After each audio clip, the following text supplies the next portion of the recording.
What we came out here to do today was actually have some hands-on, live, fire on the ground training. The main objective of the training burn is to expose them to what they would encounter being initial action on a fire. We bring people out to an area where we can actually put fire on the ground and give them a little bit of something to think about. We want to see the engine companies do is establish some leadership for their crew and some command structure for the other crews that are coming in, and then tactically, safely engaging the fire. Live fire and slope give you that challenge, essentially, of getting the hose line caught on the brush, being able to squirt at the fire, seeing exactly what the fire does when you hit it with your nozzle. It just gives you a whole different dynamic that you don't get unless you have live fire right there on the ground in front of you.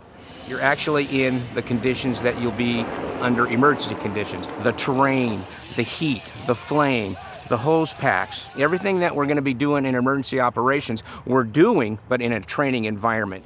When you have slope and you have wind and you have fire and smoke and heat and noise of helicopters and bulldozers and chainsaws and people yelling and talking orders and that kind of thing, it just adds a whole lot of dynamics which are real in a real fire situation that you just can't simulate if you're just working in a parking lot or in a grass field. Many municipal departments have all sent resources to participate in these exercises. We all have the common goal of wanting to be safe and do the best we can for the public that we're serving, but we all have our own specialties and our own intricacies from where we come from.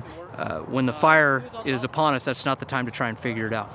Training with other agencies, you get to put a face to the name, so to speak. It's not coming in blind, not knowing who you're going to be working with. If you train together, it's like you're living together. So you kind of have company unity without working for the same organization. As we continue to do this year after year, people that have come out do better the next year, succeeding years. They have a better feel for what to expect, what they need to do. It's an opportunity that we don't get very often within the city of Los Angeles, so to come out here and work with our counterparts, it's invaluable training. We're more cohesive, we're more on the same page, we've adopted many of the same rules, the same procedures, same terminology, all of those things that make us more efficient and safer on the fire ground. All of the skills that we have to use during an emergency, those skills are perishable. And if you don't use them, you're not proficient at them. When lives are on the line, that's not the time to become proficient. That's when you have to be proficient.